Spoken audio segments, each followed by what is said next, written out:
welcome back to our One Wild and Precious Lives and Our Dogs. Today, I'm talking with my friend Liesl. She was born and raised and still lives in Guatemala City, where she teaches anthropology at a local university. Currently, she's not in Guatemala. She's on a scholarship at a large university in the Pacific Northwest in the US. But of course, and most importantly, she also has a dog, a miniature Schnauzer named Wolfie. Liesl, the floor is all yours.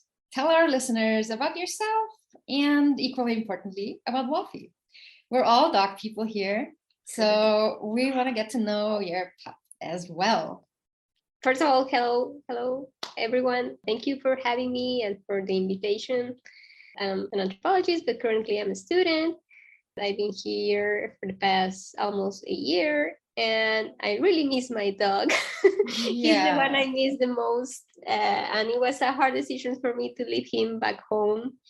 Wolfie is 11 years old. He turned 11 2 weeks ago, and yeah, he's an old dog, but I know he's better at home with my parents in his house because in his garden.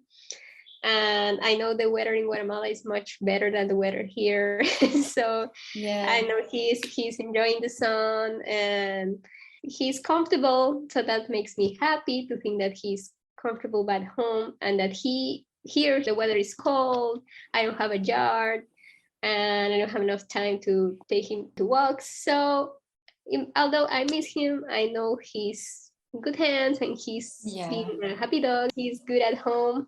You went to visit him, right? Like, was it around Christmas? Right, yes. And we had surgery too. Do I remember that right?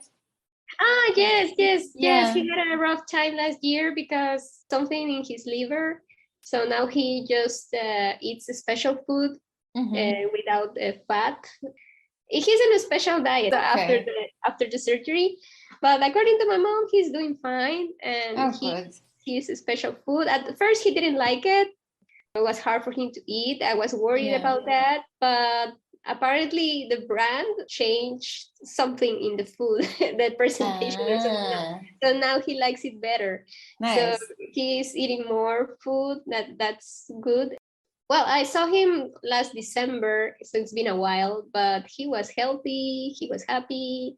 Sometimes my mom sends me pictures of him. And he's doing all right. Yeah, when something happens, my mom tells me. But apparently, after that specific time last year that he was kind of sick, now he's fine, I hope. No, sometimes my mom doesn't tell me because she doesn't want to scare me. But that doesn't really make it better because then you can't really trust. Yeah, it's true. I remember you told me that you really wanted to be there when he was sick. Yes, and my parents wanted to wait until I went home to have the surgery, but apparently they couldn't wait, so they did it before I went there. And they didn't tell me that he had the surgery until after the surgery. So I was relieved that everything went all right and that he's okay. He's having bulldog issues, and he's a Schnauzer. I don't know if the listeners know, a miniature Schnauzer. And I hope he has many more years. Yeah, I bet he has many more years. In every picture I've seen of him, because sometimes you will reshare, I think when your mom sends you pictures, he looks totally good. Like you wouldn't be able to tell. Yeah, like he's so spoiled. I mean, everyone spoils him, and even my parents even bought him stairs for him to go up on the bed. Yeah, he's spoiled. He's the grandchild they don't have. Yeah. Is there something you miss about not having him with you? I miss the company, honestly, because here I'm by myself most of the time. It's kind of lonely. Something that no one talks to you about going abroad to study, because everyone just tells the good parts about it. But, a lot of people don't talk about the difficulties, and it's not that easy to connect with people sometimes, and so it's very lonely. So I've been missing my dog for the company, and to hug him and all. Even though I even bought a stuffed animal just to have the feeling of, oh, I have my dog. I miss my dog. It's not the same, but I mean, yeah, I miss him. Better than nothing, a stuffed animal, yeah. Yeah. Yes, and if I meet people that have dogs, I like to pet them and all. But yeah, Wolf is special because he's like, and I think that every owner thinks that you are very alike to your dog somehow. So do you feel that way too? Yeah, so yes, like attitude sometimes. Yes, so I miss him. But yep. Well, I think that makes a good segue into the conversation I want to have with you today. The things people don't tell you before you go abroad. Because I want to talk about something a little more serious, or a lot more serious, even though I'm sure we could talk about dogs for hours as well. And maybe we'll do that some other time. But I want to talk about structural racism today. Or maybe I should say, I want to listen about structural racism, because this is not my story to tell. It's Liesl's story. It's your story. A while ago, I complained about being offered a quote unquote gringo deal. And when I say gringo deal, I mean that someone offers me something at a higher price than they would offer it to a local here in Mexico. And I assume that they're trying to take advantage of the fact that I'm not from here and that I may not be able to tell the difference. And it feels insulting to me when that happens. But Liesl, and thank you for that, Liesl called me out on this, and she basically asked me to check my privilege. And she was being like, you were being really nice about it, right? You said you like me and you don't consider me a gringo, but in general, gringos can be quite mean, and it's only fair if they pay more for goods and services. We talked a little more about this, and Liesl shared with me that ever since she has gotten to the US, she has been living structural racism, and that it was very tiring. So, Liesl, I want to talk to you about this. I realized I never asked about whether you experienced racism in the US. So far, since you've been there, like for the last year, we've been in touch and stayed in touch, and every now and then we talk. So we've talked about your ex and the people in my life and your dog back home and my dog, about university, about your friends there. That is probably not enough. If I want to call myself your friend, I should be asking the hard questions as well. I should be making sure that I, as a white person, am not inadvertently contributing to the perpetuation of structural and institutional racism. So this is a personal storytelling podcast. And rather than approaching this topic from an academic angle, I'd love for us to talk about it on a personal level, hearing how it has affected you specifically. I might ask you some questions, but really I want to hear about your experience rather than guide the conversation too much. If you have questions, it would be better for me. Oh, okay. Okay. Yes. And also, one other important thing, I would love for you to call me out if I say or ask you something that is insensitive and that I shouldn't be asking. I want to be an anti-racist and not a bystander. I appreciate you having this conversation with me. It is obviously not your obligation to teach me how to be a better anti-racist. It is my obligation to learn. I really appreciate the opportunity you're giving me to do just that. Before we dive in, let's make sure we're all on the same page. Liesl, how do you define racism in general and structural racism in particular? Questions. Well, first of all, I would like to say that for me, at least, this is a whole new thing, because I heard about the US being a very racist country, and that is this fixation about race that sometimes I get tired of it, because in all my classes, everything's about race. Mm-hmm. I know that in other countries, racism exists and is a real thing, but here is more, I don't know, you cannot avoid it. Also, I would like to say that privilege has a lot of layers. And for example, I'm white, my skin color is white, and in my country, in Guatemala, I would be one of the few privileged people. Yeah. But here is the first time people in this category of people of color, and for me it's like I don't understand what the fuck is like. But I know that whiteness is very related to power. It's not about the color of your skin, but about power. So it's interesting to see that I don't live racism in my country, and that I have some social privileges that I'm aware of because of my career and all that stuff. It's interesting how I feel in a way different. Yeah. Because they want to stress that differences between us. Can I ask you something about that? Yeah. I thought about this before our conversation, and you could be like, I'm Austrian, right? I'm a white person, but I'm not from the US. But you could just as well as me be from Austria. I like, if I saw you in the street, to me at least, we look equally white. Yes. Right? So do you agree with that? Or I mean, I used to think that, but now sometimes, let's say that it also depends on everyone's personal experience, because I can have talked to some other people, they feel other way. But for example, in my specific case, I don't know why, but sometimes when I get stuck talking, they immediately, some people start saying, oh, we can speak Spanish too, or we have a Spanish person that can help you, or so I don't know. It's instantly they know that I'm Latin American. So it's for me, it's like, wow, how would they see me for them to recognize that I'm Latin American that easily? Maybe because I'm short, or I don't know why, how it's so easily for me to stand. When I speak, maybe that's my accent, or I don't know, but yeah, it's very easy for people to recognize that I'm Latina. So I found that interesting, but I don't know how to differentiate if it's racism or discrimination, but discrimination comes from racism, classism, and all that stuff. So I don't know. Or how do we define these terms? Like, what is racism? Yeah, well, I was looking because you said you were going to ask me.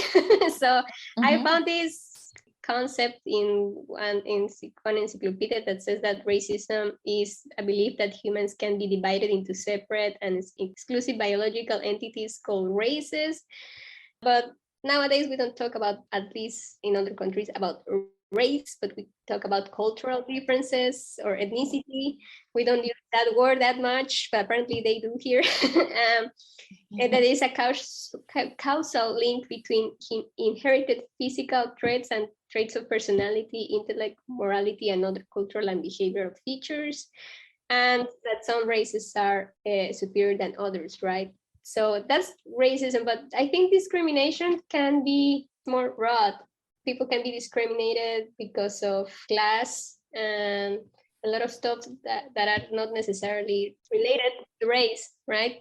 But I don't know. So I don't know if it's racism what I've been experiencing or discrimination. But the thing is that I've been questioning a lot about my identity.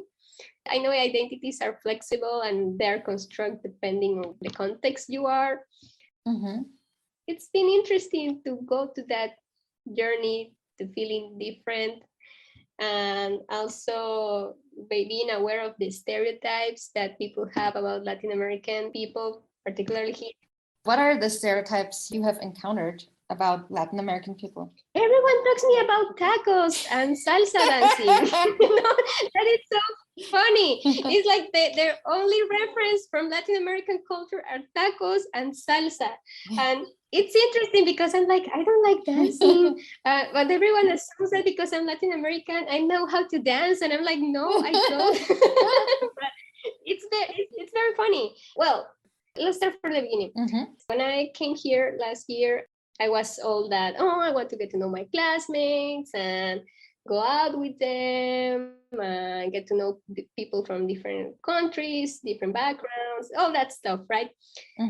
But in my class specifically, we are like 12 people. I'm the only French student. all of them are from the US. All come from different states, of course, but I'm the only one that comes from abroad. And that was the first thing I noticed, at least in my class.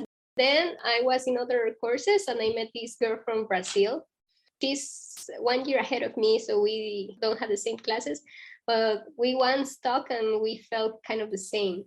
And she was mad because she being Brazilian, she doesn't speak Spanish, right? She speaks Portuguese. Right. People think that here that she speaks Spanish, so people start talking to her in Spanish, and she feels offended because she's like, "Yes, I'm Brazilian," and I mean, people confuse these things, right? They put in the same box. They don't understand differences, right? So, first thing, I'm the only foreign in my class that I am aware of. Then I met another girl from Africa in one class that she also felt, and also she's Black, and this is a very white state. There's not much diversity. So when you are from abroad, you pop out. Yeah. People identify you very easily. So I don't know how her experience is by being Black. It must be really different.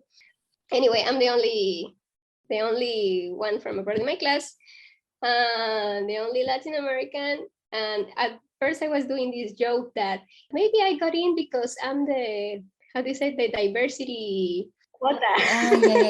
I was saying, but even the diverse student is white. Right. Do you think they want to take the picture to put on the brochure of the university or on the website, right? Yeah. To show how diverse they are? It's funny, right? Yeah, because do you consider yourself white? I mean, in my country, yes, but here I'm not. Definitely, I'm not. I've noticed that different. Being white Caucasian is very different. And also, I noticed that I have an advantage. That is that I know their culture because, of course, movies, TV, music, all that stuff, right? I mean, imperialism and US media, it's all over the world. So you are close to their culture, but they don't know my culture. Yeah. And at least some of them are not interested in getting to know my culture. Oh. And for example, I have classmates, most of them tell me that they know Spanish, that they have had Spanish courses, but none of them have spoken to me in Spanish, never. And sometimes I tell them, if you want to practice, we can talk. And I don't know why they don't want to talk in Spanish. So or they don't know Spanish that well, or I don't know. But yeah, interesting. That's interesting. Well, and there was this girl from California. She was in some of my classes, and her parents are Mexican, but she's white too. I mean, her skin color, no, but she considers herself Latinx.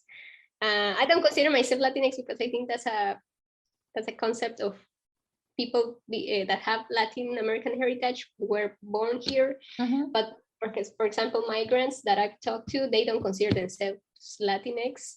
It would be the children of the immigrants. Exactly, yeah. So she considers herself Latinx, which is okay. But even her, she hasn't speak to me in Spanish, like never. And she said that she's been in Mexico as to for a couple of times to visit relatives and all. But you can tell that she's American. Her culture is American, no? Yeah. Even though she feels Latin American in a way. But I think that sometimes it's a very cartoonish way of Latin American identity, you know what I mean? It's different, and because it's like they only want to take the good things and they don't leave the bad things and the struggles that sometimes we face. They only want the salsa dancing and the tacos. Yes, like that. Yes. For example, she always talks about the Day of the Dead, the Día de los Muertos, which is okay. It's totally acceptable, and it's nice that she's trying to connect with her heritage, you know. But Mexican culture is so much more than just Dia de los Muertos. Right. It's more deep than that. I don't blame them because it's their context is where they grew up, and all, like being here, and sometimes to question yourself and the ways you approach people from abroad might be difficult. Yeah. So I understand that. I understand that. But yeah, that's regarding my class specifically, right? Yeah. Can I insert a quick question about something you just said that I'm curious about? Yeah. You mentioned you feel like your identity is changing. How would you have described your identity when you were still in Guatemala City teaching anthropology classes at the university? And how would you describe your identity now as someone living in the US and again taking university classes rather than teaching them? Yeah, I don't know if my identity has changed, but I would say that I'm more aware of stuff that sometimes I used to take for granted. Mm-hmm. For example, in my country, indigenous populations, they live racism every day, because it's true. Yeah. And I can only imagine how hard it is for them to live that discrimination and racism every day. Mm-hmm. Because I don't live it back home, but they live it at home. I mean, I'm here for a while, then I'm going to come back. But they live there permanently. Yeah. So for them, it must be really hard to face that, for example. And I was talking to this, that I found this really interesting, because there's this couple from Peru, Mm-hmm. that they are so, well, the husband, he's a student here, and he got married, and he brought his wife here. And this girl told me, I really like this town. People are really nice. They are very friendly. Because people are friendly, they're nice, but to an extent, you know what I mean? Sometimes it's superficial, because people are nice and friendly, but they don't want to get too close to you. So they greet you, but they don't want to talk, for example. I don't know, maybe they want to talk, to do a small talk. Maybe they would like to hang out, but they don't want to get too close to you, like being friends. I don't know how to explain it, but people is nice, but they don't want to get too close to you. Mm-hmm. And some people say, because you are leaving, so we cannot create this bonding, because you are going to leave eventually. And it's like, we live in the 21st century, like everyone. Yeah. I mean, I have friends from all over the world.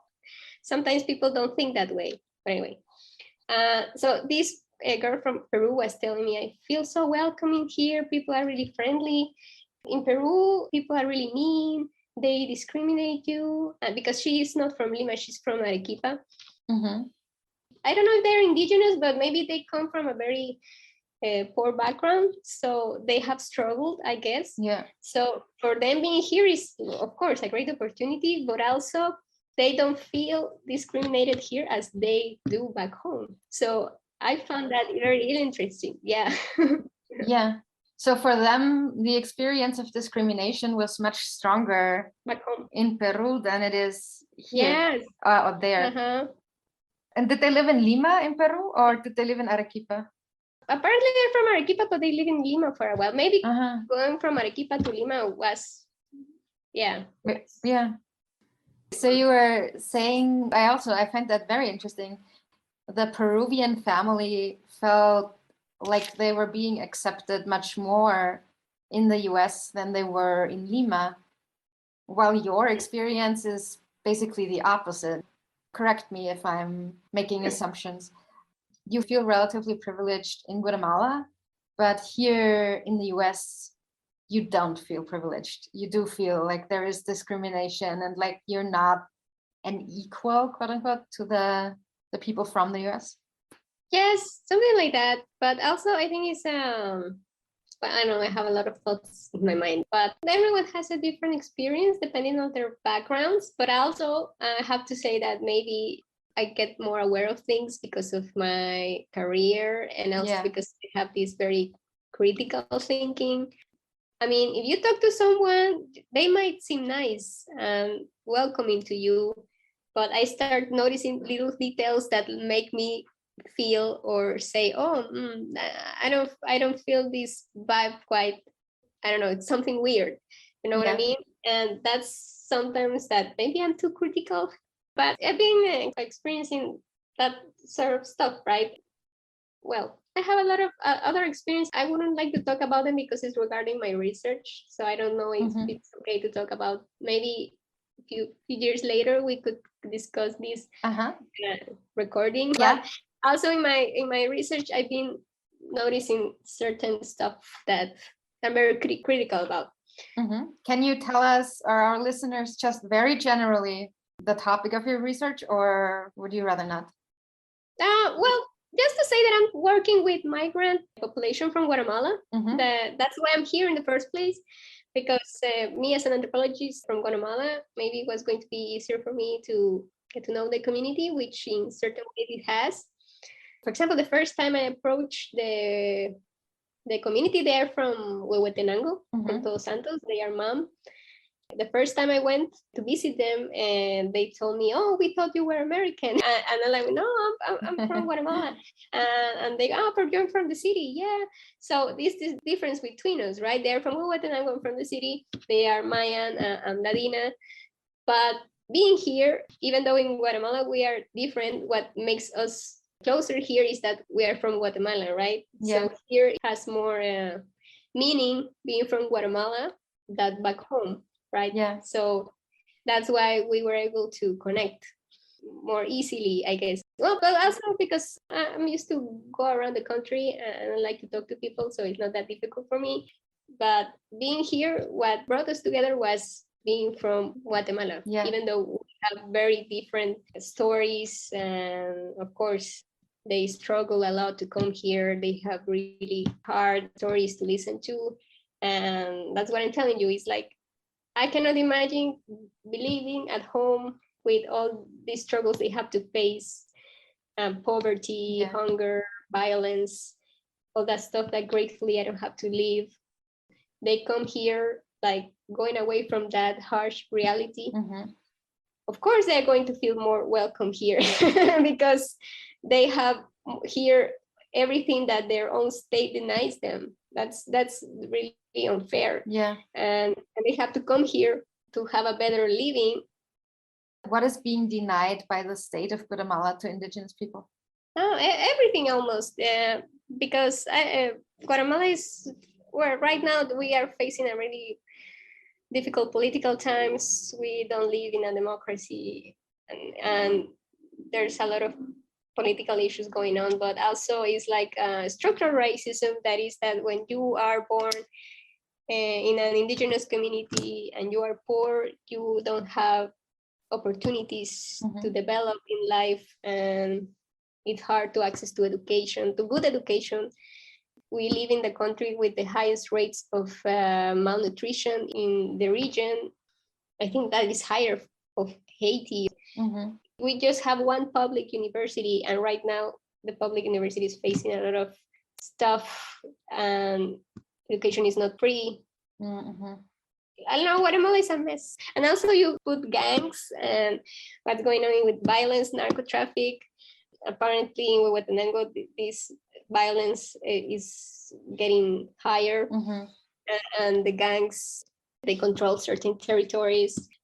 People have told me that is the case about Guatemala City as well, that the gangs control certain territories. Yes, but you cannot see it that in Guatemala City, there's certain zones that you know that you cannot go because their gangs are there. Do you know how that is different in Huehuetenango?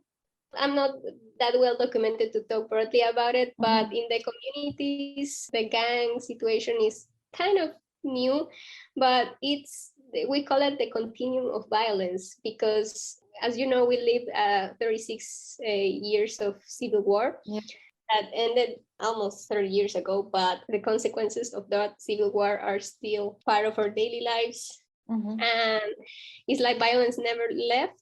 Now we are reaching this point that the governments do not care about the people and they just steal money. Of course, you know about the corruption and stuff, but it's deeper than that. A lot of companies go to the communities and they are taking away their natural resources to profit, right? The rivers, the mountains, and all that stuff. So they create more social conflict that there is. Also, narco traffic is not helping. There's a lot of things going on in Guatemala. People are living not only because they cannot find jobs, because it's very difficult to find jobs with a good salary, good wages, but also because of violence. I think that right now people are fleeing more because of violence than for economic reasons. So, and there's a lot of stuff going on. I have a job back home. Yeah. I have a lot of things that I'm grateful for that makes me think, why would I leave my country if I live very comfortable there and go somewhere else to start from zero and being discriminated against? So I have it easier. And I believe that if I'm one of the privileged people in my country and I'm here studying, to come back and teach my students what I'm learning here and all, I think it's kind of my responsibility to come back and try to do something, at least in a very tiny way, only in my classroom, but to improve somehow our lives, you know? Yeah. So I totally understand migration and what they live. And these conditions are not going to stop. They're going to keep going. And a lot of people are going to keep coming here looking for that, for a better way, a better life. Yeah. Because that's what they are doing. Sometimes I see the children of the people I'm working here with, they have public schools. Healthcare, I know here in the US is a difficult issue. Yeah. But even though they have access to healthcare here that they might not have in Guatemala, because if you go to the small villages, there are no hospitals, or the hospitals don't have medicine. Lack of resources. So here I see these children and I'm glad that they have this opportunity to have a better life. But I don't know why we're talking about this. I lost the track. But no, what I'm trying to say is that being here makes me grateful of what I have back home. It's not that my identity is being changed, but I think it's being more aware of my identity. Maybe that's the word. And also, I never thought that I was going to be homesick, because Guatemala is a difficult country. It's difficult to live in, even if you have certain privileges. Is difficult, and dealing with people in general is difficult, and a lot of stuff is wrong back home, and it's an absurd country in certain ways. Can I ask you what do you mean when you say it's an absurd country? Because a lot of ridiculous things happen. I mean, I don't know, maybe in Mexico it's the same thing. In Latin America it's the same. You feel the same. Right, but I mean, like our listeners don't know that. They may have never been to either Mexico or Guatemala. Have to read books of Gabriel Garcia Marquez maybe to understand magical realism. So that's Latin America is absurd in certain ways, but at the same time, for example, I was listening to a podcast that I think is very accurate. We are always suffering, but we suffer gracefully. And for example, you are listening to a salsa song and the lyrics is about, I don't know, something really bad happened and the person is really sad or something like that. But the music is nice and you are dancing and all. You suffer, but at the same time you enjoy it. That's a really interesting observation. It's true, Yes, because you have a lot of things that are wrong, but it's colorful, and it's like in between all this chaos there's kind of something beautiful. Like it is. So sometimes here, for example, it's really boring, nothing's going on, but back home something's going on always, all the time, so you never get bored. I think about that. I mean, like being here, I always loved Latin America as a region. Maybe that's why I studied what I study. I really miss it. What is it that you miss most? Can you put your finger on it? The food. I miss the food. Here the food is expensive, and also it's not that, how do I put it? It's always bread. The fruit is not fresh. We have a lot of sauces, and I miss beans, fried beans. I miss them so badly. I really miss the food. I also miss the weather, because we have perfect weather. It's not too cold, it's not too hot. It's great. Guatemala City is relatively spring-like all year round. Most of the around, not only Guatemala City, all the country. It's like we have good weather. Some places are hotter than others. But here in the summer is like way more hot than there. So I mean, I miss the weather. Also, I know my people, for example, like they can be difficult, but we are kind of warm people. We are warmer people. And so I miss that, because here everyone is like, they don't engage with people. They want to be alone. it feels kind of lonely because I'm used to warmer people, and here it's not that easy to connect. And I don't know, it has to do that, like I was saying, that for me maybe it's easier because I understand their culture, but for them might not be that easy because they don't know much about where I come from, and they have a lot of stereotypes about what is to be a Latin American. Also, what I've noticed, I would like to talk about this, is that when I came here, I thought that students from all over the world were going to hang out and all that stuff. We even have this international students office that they do activities every weekend that is really nice. Mm-hmm. And that way I've been able to get to know around the state. But it's funny because you see the Asians only hanging out with Asians. You see the Latin Americans only hanging out with Latin Americans. Africans, just Africans. Oh. And it's like, yes, we talk sometimes, like in a very, very, very shallow. Uh-huh. But if you want to get closer, I mean, all the friends I've made so far are from Latin America. Yeah.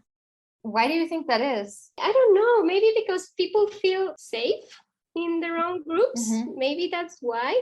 Sometimes people from other countries have other ways of being that you are not aware of that, or you find them rare, maybe. Mm-hmm. I don't know. But I like to talk to the people from all over the world. And I remember once I went to this speed conversation when you get to know people and you talk to them for 5 minutes.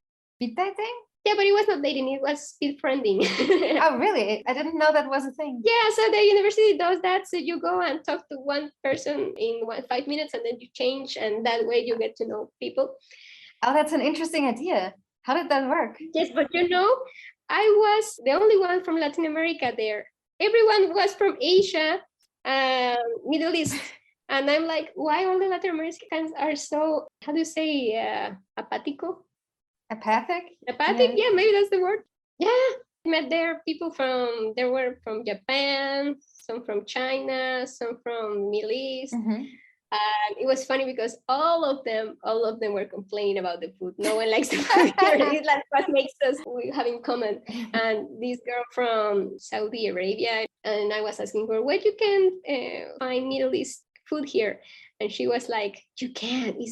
There's only one restaurant and it's awful. And I feel the same for the tacos here, for example. The Mexican food here is really bad. But you ask the gringos and they say, oh, it's really good tacos. And I know you don't know what you're talking about. Because they have never had a Mexican taco. They only know that American taco. So I mean, that's what it can common that we complain about food. But other than that, being here, I question a lot this concept of interculturalism, that all people from different cultures get together and socialize. Mm-hmm. Because here it's very, very rare, at least in this state. Yeah. But for example, I go to New York City, whole different story, because it's a big city, people from everywhere, people Right. don't care where you're from.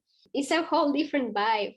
So I guess that here being in a small town. So your town is small, but your university is pretty big, right? It's big, but 50% of the population of this town are students. Ah. So for example, right now in summer when everyone leaves, it looks like a ghost town, and it's very empty. How many inhabitants does it have? Do you know?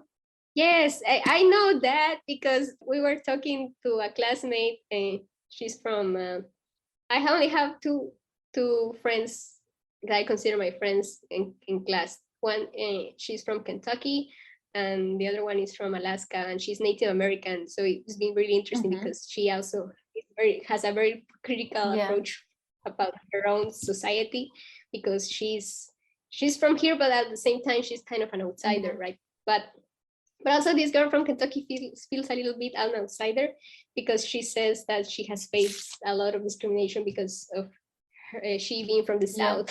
And so that's how you see all these layers, right?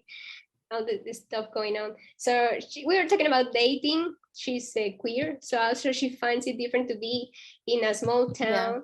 And also I went to this party I got invited to, that is a party of lesbians.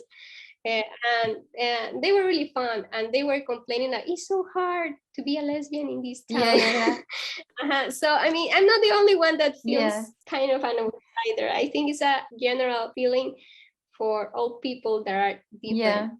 So how big is the town? I'm really curious now. 500,000 people. Yeah, that's not that small. It's small. Not that small. It's so interesting because I grew up in a town of 5,000 people. I 5. know. So 500,000 to No. me is like, whoa, that's a lot. No, but I mean, for me, Guatemala City is a small city, and we are 3 million people. I used to think that Guatemala City was so boring, but no, coming here is like a whole new level of boredom. It's not like Mexico City, for example. Yeah, Mexico City has the same number of inhabitants as the entirety of Austria. Yeah, so when you're in big cities, at least I feel more comfortable in big cities because I don't feel different. For example, in New York, I had a really good time. I went for 2 weeks last month. It was a whole different world. I mean, I know the US is not necessarily this small town, but my experience here so far, it's been getting to know this part of rural America. And you can see these differences between the rural and urban environments. The way of life and the way of thinking of people are really, their context, where they live, determine a lot of things, right? Yeah. For example, I went once to this climbing. It was Climbers of Color. That was the name of the group, and all people were Latin American or Asian. And I'm like, I don't think that a Japanese person considers themselves people of color. You know what I mean? Is that these conceptions about how people identify you depend of who is the one that is identifying you. Yeah. It is interesting. There's not just one layer. You can be white passing and still experience racism. Or you can be, for example, black, and I imagine then you'll have a whole different experience with racism and white supremacy. I have a rough time. This friend from Africa, she once invited me to a barbecue in the Black Students Association. Mm-hmm. It was really interesting because it was a whole different environment. It was the university and students from the university, but it was a different environment that I had experienced so far. Mm-hmm. So for a few moments, I felt I was in New York, for example, or in a neighborhood in, I don't know where, in Harlem or stuff like that. It was really cool. And we were having barbecue and all, and we were having a good time. All of a sudden, I look around and there was a cop. And it was the first time in all the time I've been here that I saw a cop in an activity at the university, a police officer. And I was like, why there's a cop here? Yeah. I found it really rare. And I asked my friend, but she's from Africa. And it's interesting because even though she's Black, but she's from Africa, she has a different approach about racism and stuff that African Americans might have here. Yeah. So she told me, oh, they invited her. She's having food. And I'm like, yes, but if she weren't in duty, she wouldn't have she was in a uniform, so she was in duty. So I was like, okay. Yeah. Was she Black or no, she was white? But then I found out that they called her for she being there protecting them if something could happen. You know what I mean? They asked the cop to go there for protection. And I'm like, yes, this is the US. And a couple of weeks ago, there was a shooting. I think it was in Texas. So it was really, that shooting was still like, people felt really vulnerable about that. So anyway. Yeah. So you know what I mean? It's like they cannot gather and have an activity without calling a police officer. That was really weird. It was like an encounter with structural racism. And then a couple of weeks later, after that barbecue, we got an email that one of the Black students complained that she got messages were threatening and that we're racist. And so the university was saying, we are not going to stand for these actions. But what I'm trying to say is that you see that people can be, very superficially, people are friendly and welcoming and stuff, but you have to really pay attention to see all that stuff going on. Yeah. So many layers. And I'm assuming that especially as an anthropologist, you see a lot of those layers, even if other people miss them. Yes, because my African friend was like, oh, she's just here having fun. She's eating. And I'm like, I don't think she's just eating. And later that happened. And also, the violence, because we see Latin American as a region with a lot of violence, which it's true. But also here is violent. You see all these shootings. They're happening all the time, and it's complicated. Yeah, and more often too. It seems to me when Columbine happened many years ago, people were so upset about it, and it was on the news for so long, and they made a movie about it. And now when a shooting happens, it's just like this throwaway comment in the news, and then you move on to something else. Yes, it has been almost normalized. Yes, it's true. People complain about that, but I don't think it's going to change in the near future. And also what's going on with women and what's going on with abortion and all that stuff.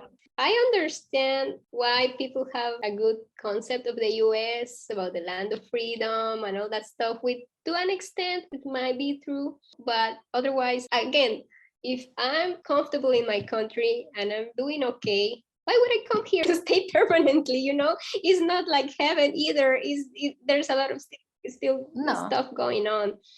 A lot of people have this idea of that, I want to leave Latin America and I just want to go away.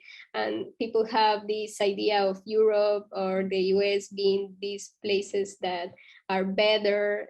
It might not necessarily be true. And also we have to be aware of how those countries, why they have better stuff than us, was because of colonization. We have to know about history to be aware of that. You know what I mean? If you know that, I don't think that you would be admiring those countries as much. Yeah.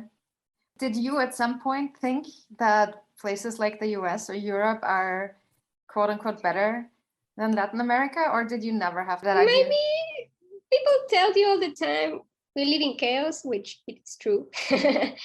Sometimes you say, oh, maybe the problem is here and let's go and see if things are different in other place, another country. But it's not. I've noticed that people is the same everywhere.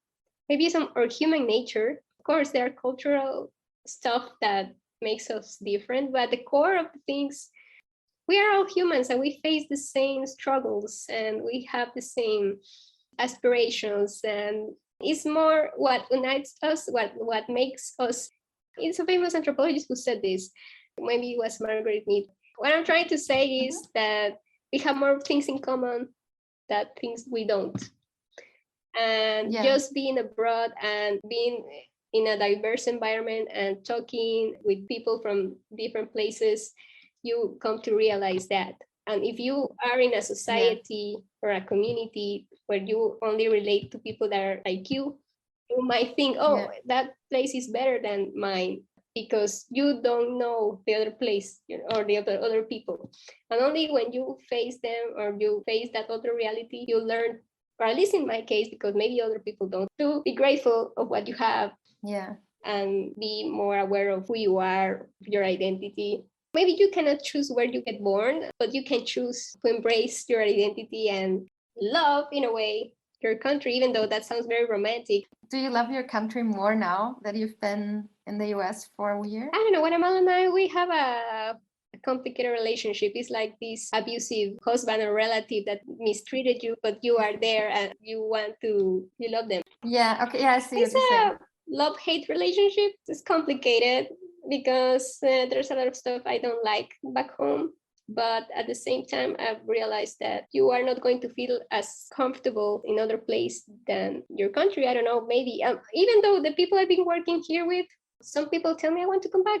They know that they live in a harsh reality back home, but it's their home. And they want to make money and build a house. I come back because they feel comfortable there in their community. So it's like, it's complicated. I don't know if you feel the same way, but it is complicated, describes it very well. It really is.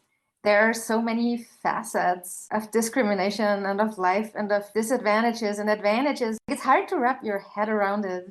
Yes, and there are a lot of stuff that happened that also they're funny. For example, regarding, we were talking about identity. When you are Latin America, sometimes you notice and you cannot stop falling into a stereotype. Like, can you give me an example? Yes, for example, here. It's funny because I told you that when I say I'm from Guatemala and all that stuff, people instantly says tacos or salsa dancing, right? But also I think that the Latin American community here also embraced that stereotype. All the times I've gathered with people that are from Latin America, they always want to go dancing. And I'm like, why, guys? Why? Why do we have to keep this stereotype? I remember once we were in this club that was the only salsa club that was in town. I don't know what is this fixation with Americans and salsa, but they love salsa. Okay. I wasn't aware of that. Like, go and sign for salsa classes. Uh-huh. This is funny. We were in this club and I went there with 3 girls from Mexico and 1 guy from Peru. The DJ was a white Caucasian American, right? It was funny because we were in a Latin American club and he was the DJ. Well, it's okay. The thing is that he was putting this music, old salsa, like from the 70s, 80s, but it was like not good salsa. It was like salsa for when you are in a cruise and there's a lot of old people. It was not good music. Anyway, he's the Mexican girl and I approached the DJ and we asked him to put some music. Yeah. And she asked her for some reggaeton. I asked him for some cumbia. And you know what he told us? He said, that's not good music for dancing. And we were like, okay, you are saying to us, what is good music to dance? He was like, no, that's not rhythmic enough. It was reggaeton and cumbia. First of all, it was like mansplaining and then cultural appropriation. And we were so offended. It was like, what the fuck? He was just putting his crappy salsa. Yeah. We just thought it was really funny, but at the same time interesting to analyze.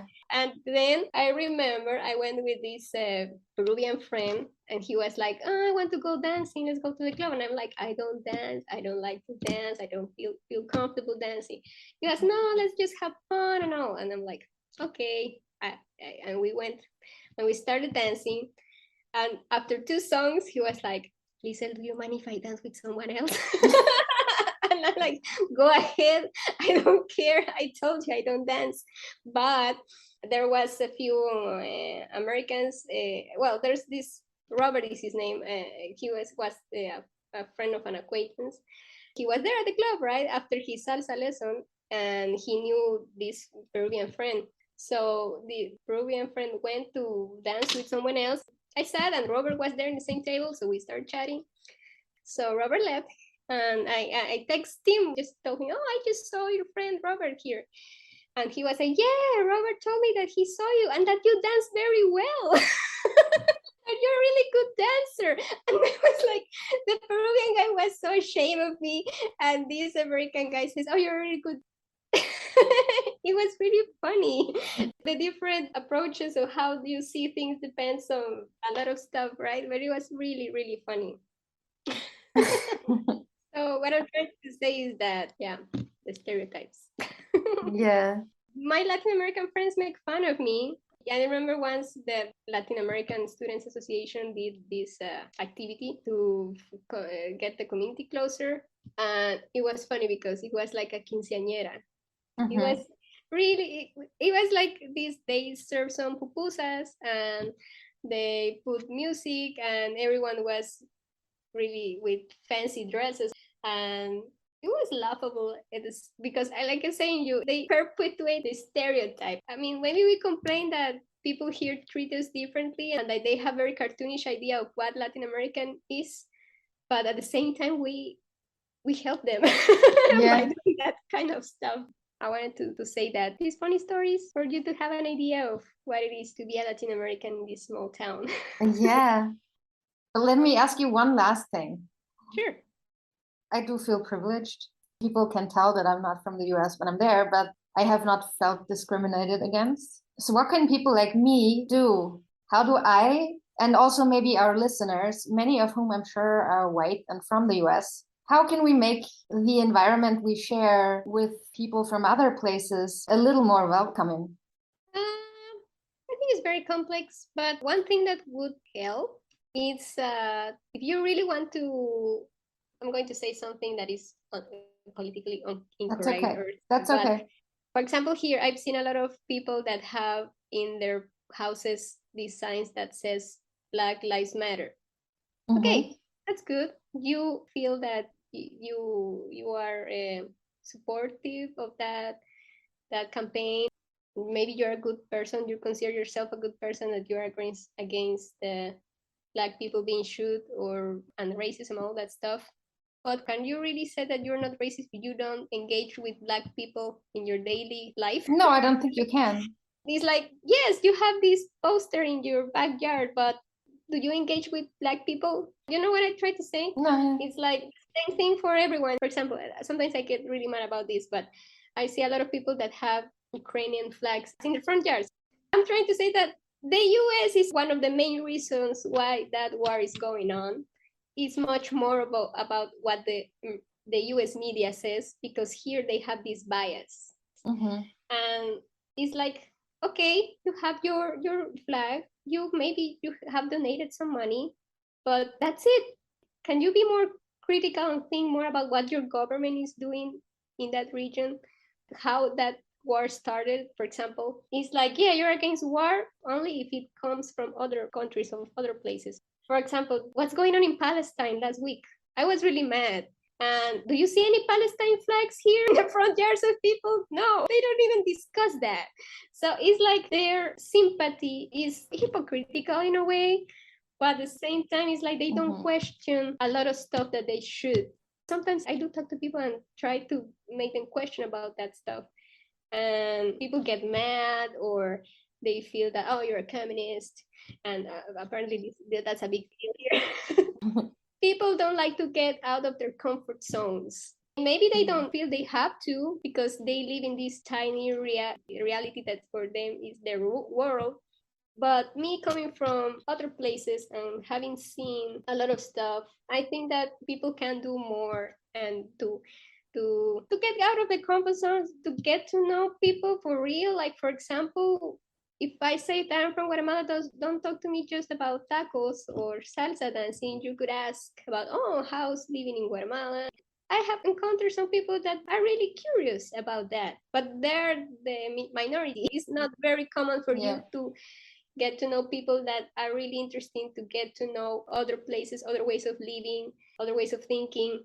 For example, this might sound stupid, but I went once to hike with some freshman students. They were really young. They were 19, 20 years old. And I was talking with this girl from Colombia, and she went with this boy.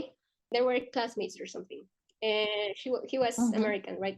We were hiking, and at some point we started speaking Spanish. I don't know why. We started speaking Spanish, and this guy just said to us, oh, are you neighbors? Like, you live in neighbor countries? And no, I'm from Guatemala, and she's from Colombia. And he said, they aren't they close? And we were like, no, I'm in Central America and she's in South America. And he was like, oh, who cares? Who needs geography when you have math? What stupid thing to say. Like, and you know what I mean? He's not like a 50-year-old guy that is like, he's a young boy that have all the resources to know where Colombia is and where is Guatemala, and he doesn't care because for him it's not important. And after I saw her in another activity, and I asked for him, like, oh, where's your friend? After that, we stopped talking. He was so dumb. And he was like, but you know what I mean? What I'm trying to say is that this is stereotype that people say that people from the US, they are dumb, and they don't help to get rid of that stereotype sometimes. Because it's like they don't care. Maybe they sometimes they don't care to get to know you and get to know more about you and get to know more about your culture and all, because they feel that they don't have to, because why? It's not important. So it's like, so I think that if you are saying that you are against racism and that you are empathetic with people that are struggling, that you should really care. Don't use that narrative. How do you really care? How do you, for example, let's say someone is listening and they have the Ukrainian flag in their front yard and they recognize themselves in the description you just gave. And they're like, wow, that totally describes me. And they recognize that and they realize I should do more. What is it that they should be doing? Where should they start? I think a good start is just to read more, but to have different sources of different places, not just to read the news for your country, for example. Read the news from, at least in Latin America, I think we have abroad, perhaps we have RT, I think it's the name of the Russian news. But so just don't get stuck with US media. You can read from media from all over the world, other scholars from other universities from other parts of the world. Don't stay with that hegemonic narrative of what's going on, because it's not the full picture. Also, don't keep the stereotypes. Go deeper. If you meet someone from somewhere else, really ask or engage, and I think that would be a good start. Sometimes I feel like when I opened that bubble up here, and that's another story for another program. But sometimes when I go out with some random guy and I start talking about where I come from, sometimes I feel like they don't really listen. They are just like, I honestly don't care. I'm going to listen because you are telling me about this, but they don't care. Like, the stereotypes again.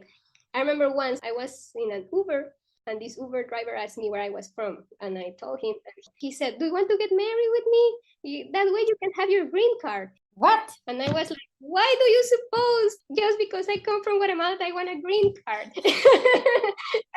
And I'm like, what? What? Yeah. That seems like the craziest comment. Yeah. Like, he was a guy. What I'm trying to say is the stereotype, right? That is very like. Yeah, but also between Latin Americans, also there are like ranks, right? Because, for example, I remember once we Guatemalans, I think we are at Central Americans in general, we are at the bottom of the pyramid. So sometimes I remember when I say to people that I'm from Guatemala, people is like, you don't look Guatemalan, right? Because they have this stereotype that is racist prejudices. But also, I remember once I was talking with a man from Paraguay, and he was like, "Oh yes, I have a construction company, and I hire a lot of Guatemalans." And I was like, "Oh, okay, yeah, that's your comment, that you are the boss and they are your workers." When you go deeper and see that even between us Latin Americans, there are different ways of engaging, right? Yeah. And what I'm trying to say is that don't keep with the stereotype. People are more complex than that, and just to care, to know more about people and where they come from would be a really good start. Yeah. And also to question your privilege. That would be good, because I do it back home. I do it here, like I was saying earlier. I don't know if you have heard this song from Victor Jara. Have you heard of him? What's the song called? Maybe I don't remember the names of the song, but it's Las Casitas del Barrio Alto. No, you haven't heard. It's a song from the 70s. And he was killed during the Pinochet dictatorship, and he was a folklore singer. I always remember that song when I'm walking here in the small town going to the university, when I see these colorful houses and I see these kids playing in the streets. They live a really comfortable life here. They should be grateful about what they have, but they should question why they have all the stuff they have. It's at cost of the suffering of so many people in so many places. So I think that being aware of that would be good. Instead of just putting a flag in your front yard, no, it's not enough. I mean, you have to question that. Yeah, and let me thank you again. I'm really grateful that you commented on my gringo deal. I'm sure I'm sometimes saying racist things without being aware of them because of my privilege. And I don't want to do that. I want to question these things and learn more and become a better ally. And it is really helpful to be called out when I do something like that. So I appreciate that.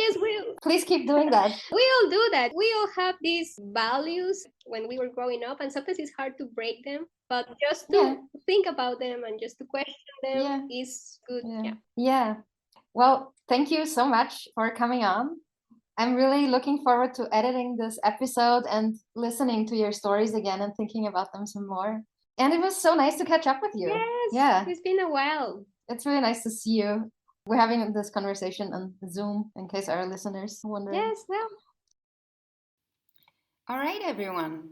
In case you want to reach out to Liesl and learn more about her work as an anthropologist or her experience in the US, send me an email and I'll put you in touch. We've decided not to make her information public to protect her privacy and the privacy of the people mentioned on this podcast. Thanks. So it's nice to see you, Chrissy, and I hope we can see each other face to face again, hopefully in Mexico. Me too. I want to go to Mexico after this. I need real tacos.